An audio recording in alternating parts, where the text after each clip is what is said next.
5절부터 6절 그리고 10절 말씀을 함께 공부하겠습니다. 아브라함이 그의 아내 사레와 조카 롯과 하란에서 모은 모든 소유와 얻은 사람들을 끌고 가나안 땅으로 가려고 떠나서 마침내 가나안 땅에 들어갔더라. 아브라함이 그 땅을 지나 세겜 땅 모래 상수리 나무에 이르니 그때 가나안 사람이 그 땅에 거주하였더라. 그 땅에 기근이 들었으므로 아브라함이 애굽에 거류하려고 그리로 내려갔으니 이는 그 땅에 기근이 심하였습니다. 아멘. 오늘 본문에 계속적으로 등장하는 단어가 땅입니다. 가나안 땅, 그 땅에, 그 땅에. 아브라함이 갈 바를 알지 못하고 갔지만 하나님의 약속을 붙들고 그 땅에, 가나안 땅에 마침 도착했습니다. 하나님이 그에게 약속하셨습니다. 복을 주셨지요. 너는 복이 될지라.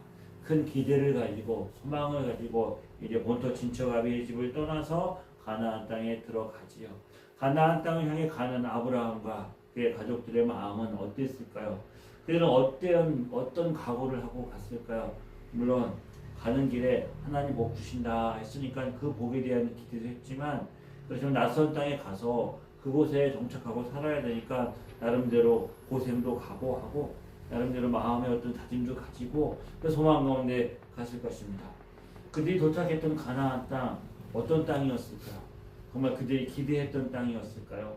아니면 그들이 생각했던 것처럼 그들의 삶에 그 기대했던 것보다 더 어렵고 힘든 땅이었을까요?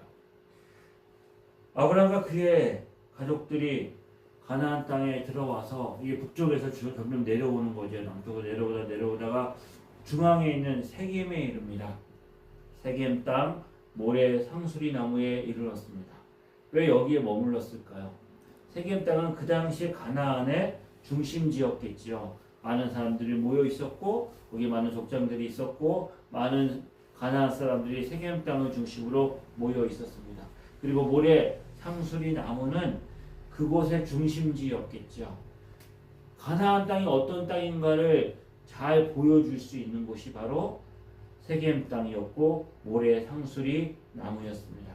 모래 상수리 나무, 모래는 선생님, 이런 교사, 가르치는 사람 이런 의미가 있었고 그 당시에 선생님이나 가르치는 사람들은 누구였느냐? 다시 말하면 무당이나 점쟁이 같이 하늘과 접하여서 사람들의 기름화복을 점지해주고 알려주는 사람들. 그러니까 그 당시에 어떤 사제 역할을 하는 사람이 바로 모래 상수리 나무. 상수리 나무는 성황당인 거죠. 성황당. 우상을 섬기고 거기서 제사를 드리고 많은 사람들이 모여서 그 부족들 그 당시 어떤 평화랑을 그들이 구하던 곳이 바로 모래 상수리 나무 성황당이라고 보면 되겠죠. 마침내 도착했던 가나안 땅에 거기에 누가 살고 있었습니까? 가나안 사람이 그 땅에 거주하였더라. 가나안 사람들이 살고 있었습니다. 그리고 그들은 모래 상수리 나무에서 우상을 섬기며 살고 있었습니다. 아브라함이 도착한 그곳은 아브라함이 정착하고 씨를 뿌리고 수확을 얻고 풍성한 삶을 기대할 수 있는 곳이 아니었습니다. 가나안 사람들이 살고 있었지요. 가나안 땅에 그 땅에 가나안 사람이 살고 있었다는 것은 우리는 뭘 예상할 수 있을까요? 그 땅에 있는 사람들이 아브라함이 오면 반갑습니다. 잘 왔습니다. 우리 여기서 같이 잘 살아봅시다. 그랬을까요? 텃세가 있는 거죠.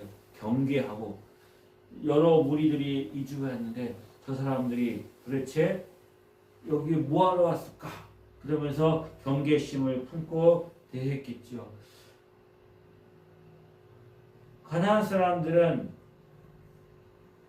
자신이 살고 있었던 갈대아 우르나 하란 사람들과 조금 더 거친 그런 사람들이었지만 그들의 본질은 다르지 않았어요. 그들이 가지고 있었던 것들 가나안 사람도 풍요와 다산을 추구하고 탐욕과 음란이 지배하고 있었던 그런 세상이었습니다. 오늘 말씀해 보면 가나안 땅에 살고 있었던 아브라함은 세겜 땅에 머물러 있는 것으로 거기에 머물러 있을 수 없어서 점점 남방으로 내려오지요.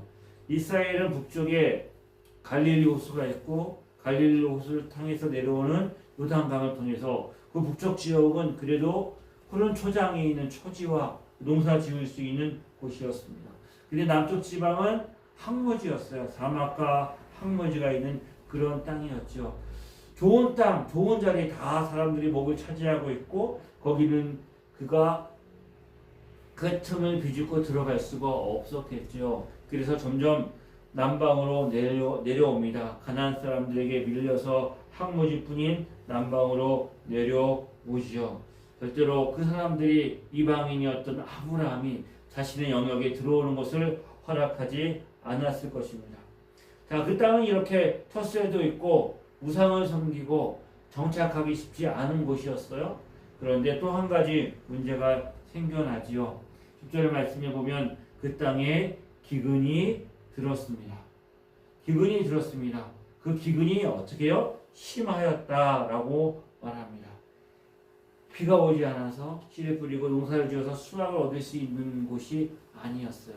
그 땅에 거주했던 사람들은 그런 기근에 나름대로 익숙해져 있었고 그 기근을 대비해서 준비를 해놓은 것도 있어서 나름대로 버틸 수 있었지만 낯선 땅에 들어왔던 아브라함에게 기근을 만난다는 것은 결코 쉬운 일이 아니었어요. 말씀을 따라 순종하며 가나안 땅에 들어왔던 아브라함, 그 모든 것을 버리고 떠나왔지만 그 가나안 땅에서 자신을 환영해주는 사람 없고 사람들의 눈치가 매섭고 따갑기만 하고 그래서 내려왔더니 그 땅에 무엇이 왔어요? 기근이 찾아왔습니다. 먹고 사는 문제, 생존이 어려워집니다. 아브라함 혼자 어떻게 살아갈 수 있을지 모르지만 그의 가족과 조카와 여러 딸린 식구들이 있었기 때문에 더 이상 가나안 땅에 생존을 위협받고 있는 그 순간에 그가 이제 어떻게 살아야 되느냐, 어떻게 이 땅에 머물러야 되느냐 고민을 했겠지요. 그런데 가나안 사람들이 그 땅에 거주하고 어려움을 당할 때 그 기근을 만나기 전에 7절 말씀에 하나님이 이렇게 말씀을 합니다. 여호와께서 아브라함에게 나타나 이르시되 내가 이 땅을 내 자손에게 주리라 하시니라. 자기에게 나타나신 여호와께서 그가 그곳에서 제단을 쌓았다. 여호와께 제단을 쌓았습니다. 가나안 땅 낯선 곳이고 정착하기 힘든 땅이지만 그래도 하나님 나에게 복 주신다고 말씀하셨고 또 한 번 나타나셔서 이 땅을 내 자손에게 주겠다 말씀하셨으니 그 믿음 가지고 내가 이 땅에서 살아보자 하고 여호와께 제단을 쌓고 예배를 드리고 살 준비를 하는 거예요. 그런데 뭐가 찾아왔다고요? 기근이 들어왔습니다. 주님 이 땅을 주시겠다고 말씀하셨는데 그 땅에 약속의 땅에 기근이 찾아온 것이죠. 하나님 우리와 저와 여러분에게 주신 약속의 땅은 어디입니까? 우리를 주 예수 그리스도 안에서 세상에서 불러내셨지요. 하나님의 자녀로 부르셨습니다. 부르신 우리에게도 하나님이 약속의 땅을 주셨습니다. 우리에게 주신 약속의 땅 가나안은 어디입니까? 우리가 가야 될 그곳은 어디일까요? 그것은 다른 곳이 아니라 내가 살고 있는 삶의 자리가 바로 약속의 땅입니다. 약속의 땅은 다른 곳에 있지 않아요. 우리의 삶의 터전, 우리의 가족, 우리의 직장, 내가 살고 있는 삶의 자리 2026년 3월 1일 내 삶의 현장과 시간이 바로 하나님 나에게 주신 약속의 땅이에요. 그러면 내가 약속의 땅에 들어왔는데 우리의 삶에는 기근이 있습니까? 없습니까? 우리의 삶에 기근이 찾아오나요? 안 찾아오나요? 아브라함이 기근을 만난 것처럼 여전히 우리의 삶에도 기근이 찾아옵니다. 정부가 바뀌고 나라에 점점 안정이 되어져 가고 정책이 효과를 발휘하고 뭐 주가가 올라가고 뭔가 될 것 같아서 뭔가 이제 분위기를 잡아가는데 어떤 일이 일어납니까? 이제 트럼프가 이란을 미사일로 공격합니다. 전쟁이 벌어진 거예요. 그래가지고 이란이 초토화되어지고 이란이 또 호르무즈 해협을 지금 봉쇄한다 그러고 그러면 또 유가가 올라가고 정세가 불안해지고 경제가 어떻게 될지 모르는 그런 기근이 예고하고 있어요. 이거 어떻게 전개될지는 아무도 예상할 수가 없죠. 2, 3일 내에 빨리 끝날 수도 있고 이란의 지도자 호메이니가 죽었다 이제 트럼프가 공식 발표도 하고 금방 끝날 수도 있고 이란이 저항해서 이게 또 장기화되어질 수도 있고 알 수 없는 불안한 현실 속에 또 다른 기근이 우리에게 찾아온 것이에요. 그게 어떤 일로 그것이 바로 어디라고요? 약속의 땅에서. 저와 여러분이 살고 있는 약속의 땅에 기근이 찾아오듯이 아브라함도 약속의 땅에 갔더니 기근이 찾아왔습니다. 하나님이 복을 주셨는데 약속의 땅에 왔는데 그 복을 그가 받아 누리려고 하는데 그가 가지고 있는 현실은 하나님이 주신 약속과 너무나 거리가 먼 거예요. 하나님 어떻게 왜 이렇게 하실까? 드디어 하나님은 그 약속의 땅에서 아브라함으로 하여금 하나님이 주시는 약속의 실체가 무엇인지 그 영적인 약속을 배워가며 믿음의 사람으로 살아가기를 시작하는 것이죠. 말씀에 순종하며 나가서 내가 믿음으로 행했으면 내 삶에 큰 길이 열리고 꽃길이 열리고 평탄한 대로가 열릴 것을 기대하지만 하나님 우리를 인도하셔서 우리에게 그 길을 허락하시지만 성적으로 우리의 삶에 주어지는 하나님의 역사, 하나님의 일하심은 이 세상과 구별되어진 또 다른 우리가 버린 것, 이 땅에서 누리는 것과 다른 하나님의 자녀로서 살아가는 영적인 약속, 영적인 복이 있음을 알고 깨닫게 하시는 것이죠. 약속의 땅에서 그가 영적인 싸움이 있는 것처럼 저와 여러분이 살아가는 이 삶에서도 영적인 싸움이 있는 것이죠. 믿음으로 살아가며 믿음으로 행하는 그의 삶에 그가 살도록 부름받은 곳은 삶의 현실에 어려움이 있을 뿐만 아니라 우상을 섬기는 영적인 싸움이 있는 곳, 그것이었던 것처럼 저와 여러분에게도 그 삶의 자리가 있는 것이죠. 예수 믿고 구원받아 하나님의 자녀로 부름받은 우리가 살고 있는 삶의 자리가 어디입니까? 세겜 땅 모래 상수리 나무 아래인 것이죠. 이곳에서 우리는 무엇을 봅니까? 또 다른 하나님의 나라, 하나님의 은혜가 있음을 보게 되는 것이죠. 은혜 보이는 게 전부가 아니라 믿음으로 한다는 것은 이 세계에 대해서 눈을 뜨고 열어가는 거예요. 근데 눈을 뜨고 열어가는 것은 그냥 우리의 삶에서 어떤 때 열리느냐? 고난과 환난과 시험을 만날 때 그 연단의 과정을 통해서 우리는 이 세상에 있는 욕심과 이 세상의 욕망들을 버리고 또 다른 하나님의 나라가 있음을 보고 알고 그렇게 걸어가는 것이 이 땅을 살아가는 믿음의 자녀들의 삶인 것이죠. 사도행전 7장에 보면 이제 초대교회에 세웠던 7 집사 중에 믿음이 좋고 성령이 충만했던 스데반이 순교를 당하는 장면이 나옵니다. 믿음과 성령이 충만한 스데반, 그가 복음을 전하다가 잡히게 되었지요. 그가 이제 복음을 전하다가 잡혔을 때 복음을 증거하니까 사람들이 어떻게 합니까? 그를 끌어다가 돌을 던져서 죽여버리죠. 그가 죽는 그 순간에 하나님이 그의 눈을 열어서 하늘을 보게 하시는 것이죠.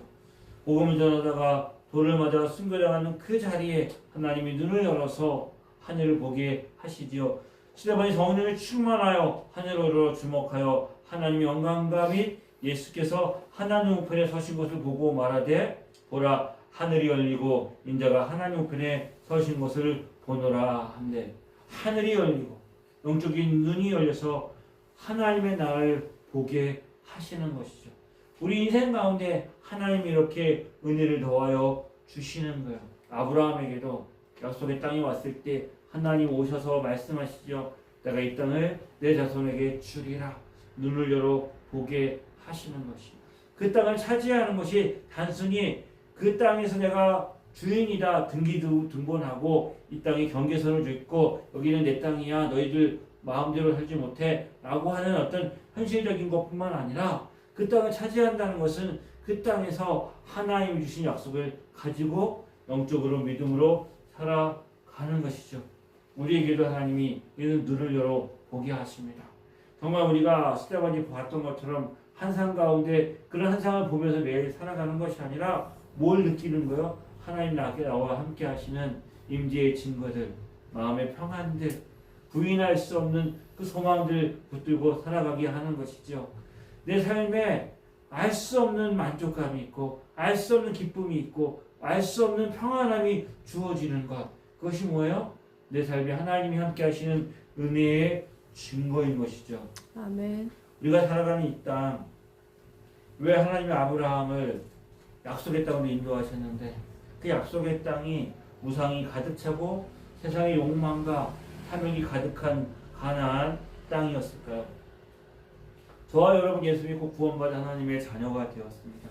그런데 우리가 살고 있는 이 세상은 어떤 세상입니까? 죄악이 가득하고 그리고 이 땅에 욕망이 가득하고 사탄마귀 어둠의 권세가 있는 그곳에 우리가 여전히 살고 있는 거예요. 예수 믿고 구원받아 하나님의 자녀가 되었을 때 바로 천국에 들어가지 않고 저와 여러분 여전히 이 땅에 살게 하시고 우리가 살아가는 이 삶의 자리를 하루아침에 천국으로 바꿔놓지 않으세요. 여전히 기근이 있고 대적이 있는 것. 이 약속의 힌트를 우리가 지난주에 배웠지요. 주님이 하나님이 아브라함을 부르셨을 때 뭐라고 불렀다고요? 너는 복이 될지라. 너를 축복하는 자가 복을 받고 너를 저주하는 자가 저주를 받을 거야. 아브라함을 축복하는 자, 아브라함을 저주하는 자, 그 사람들이 어디 사람들이에요? 가나안 사람들이죠. 그가 만나는 사람이에요. 애굽에 내려가면 애굽 사람이고 가나안에 살면 가나안 사람이고 우리가 살고 있는 주변의 사람들이에요. 그들이 나를 축복하고 그들이 우리를 저주하는 것이죠. 딴 나라 사람들이 아니고 딴 세상 사람들이 아닌 거예요. 그들을 통해서 하나님의 은혜와 복을 흘러가게 하는 것. 그러니까 내 삶에 나만 복받고 나 혼자 잘 되고 나만 평안하면 그냥 자연인처럼 산에 들어가 가지고 모여가지고 수도원처럼 자신들만 살면 되잖아요. 근데 하나님이 우리를 그렇게 부르지 않고 세상에서 살아가도록 우리를 불러주셨죠. 그 속에서 하나님의 자녀로서 하나님의 은혜와 복을 누리며 증거하며 살아가도록 우리를 여전히 이 약속의 땅에 남겨놓으신 거예요. 우리 세상에서 부름받은 자인 동시에 세상으로 보냄받은 하나님의 자녀들인 것이죠. 그 약속의 땅에 뭐가 있습니까? 그 약속의 땅에 뭐가 있다고요? 우상을 섬기는 사람도 있고 기근도 찾아오고 여러 가지 삶의 어려움도 있지만 여전히 그 땅에 뭐가 있다고요? 약속이 있습니다. 약속을 주신 하나님이 그곳에 함께 계십니다. 그래서 약속의 땅인 것이죠. 저와 여러분, 하나님이 우리를 이 세상에 보내셨죠. 예수님이 이렇게 기도하셨죠. 아버지께서 나를 세상에 보낸 것 같이 나도 그를 세상에 보내노라. 하나님의 예수 그리스도 이 땅에 보내신 것처럼 예수 그리스도 안에 구원받은 저와 여러분을 여전히 세상에 보내서 이 땅에 살게 하시지요. 그 땅이 무슨 땅이라고요? 가나안 땅이지만 약속의 땅인 것이요. 그 땅에 살아갈 때 우리가 아브라함처럼 하나님을 배워가고 악을 빠지지 아니하고 이 세상에 힘을 의지하지 않고 주님이 십자가를 지신 것처럼 믿음으로 순종하면서 한 걸음 한 걸음 그렇게 믿음으로 살아갈 때 하나님 우리를 통하여서 하나님의 은혜와 복을 누리며 이 땅 가운데 하나님의 복을 충만하게 넘치게 하시겠다 약속하셨어요. 그 가나안 땅에서 아브라함이 한 두 가지 반응이 있습니다. 두 가지 반응이 우리가 매일의 삶에서 어떻게 보면 선택하는 반응이에요. 하나의 반응은 그가 그곳에서 하나님께 제단을 쌓고 여호와의 이름을 부릅니다. 상수리 나무 앞에서 우상을 섬기는 그들 앞에서 제단을 쌓고 하나님의 이름을 부릅니다. 그 내려와서 베델과 아이 사이에서 단을 쌓고 또 여호와의 이름을 부르는 거예요. 하나님의 이름을 부르는 거예요. 그 땅을 다 가나안 사람들이 차지하고 있고 그 나그네와 이방으로 살고 있지만 그가 그 땅에서 뭘 합니까? 하나님의 이름을 부르고 제단을 쌓고 예배를 드리는 거예요. 그가 그 땅에서 할 수 있는 일이 아무것도 없었어요. 하지만 그가 할 수 있는 일은 하나님 앞에 예배하는 거였어요. 무력한 자였고 연약하고 능력이 없었지만 그가 할 수 있는 것 하나님의 이름을 부르는 것. 저와 여러분 이 땅을 살아가면서 우리는 매일 뭘 확인합니까? 우리의 무능력을 확인합니다. 우리의 연약함을 확인합니다. 우리의 무지함을 확인하는 거야. 이 땅을 살아가기에 우리가 너무나 연약하고 미약한 존재인 것을 확인해요. 그때마다 우리는 뭘 해요? 하나님 바라보고 하나님 의지하고 하나님의 이름을 부르는 거야. 이렇게 나와서 예배를 드리는 거야. 이 예배를 드리는 건 뭘 확인하는 거예요? 내 정체성을 확인하는 거야. 내가 누구인지를 믿음으로 고백하는 거야. 그 믿음으로 고백하는 그것이 우리가 드리는 예배고 우리가 하나님 앞에 드리는 기도인 거죠. 그걸 통해서 우리는 이 땅을 살아갈 수 있는 힘을 얻고 은혜와 복을 누리며 이 땅에서 존재하고 있는 것이죠. 하나님을 의지하지 않고 자신의 힘과 자신의 능력으로 살아가려고 하는 사람은 결코 하나님 앞에 예배하지 않아요. 기도하지도 않을 거예요. 내 힘과 능력이 있으니까. 하지만 끊임없이 우리는 나의 부족함과 연약함과 한계를 반복적으로 확인하기 때문에 하나님께 지혜를 구하죠. 하나님의 능력을 구하고 하나님의 보호하심과 인도하심을 구하고 하나님의 말씀을 통해서 하나님께서 우리 가운데 깨달음을 주시도록 구해야 하고 그 은혜로 살아가고 있는 것이죠. 그런 삶만 있다면 우리가 늘 이런 선생만 한다면 얼마나 좋겠어요. 천국을 우리가 예배드리고 기도하고 찬양하고 말씀으로 살고 우리의 삶이 늘 이런 선생만 한다면 얼마나 좋겠어요. 하지만 아브라함은 두 번째 반응을 하죠.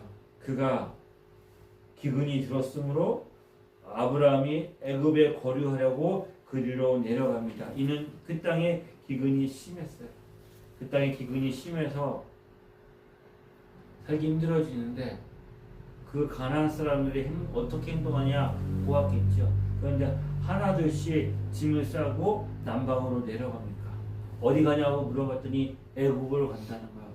저 밑에 가면 애굽이라는 곳이 있는데 거긴 나일강이 있고 거긴 기근이 들어도 나일강이 범유해가지고 거기에 먹을 것이 있고 거기 가면 우리가 살 수 있어. 그래서 우리는 이 땅에 살 수 없으니까 애굽으로 내려가는 거야 하면서 가나안 사람들이 애굽 땅으로 내려갑니다. 아브라함도 갈등을 했겠죠. 하나님 분명히 나에게 약속의 땅을 주셨어. 이곳이 바로 약속의 땅이야. 이곳에 오셔서도 이 땅을 너와 내 자손에게 주겠다고 말씀하셨어. 내 자손에게 주겠다고 약속하셨는데 그 땅에 머물려고 하지만 아브라함이 더 이상 그 낯선 땅에 이 기근을 피할 수 있는 방법을 찾지 못하는 거예요. 그래서 어떻게 합니까?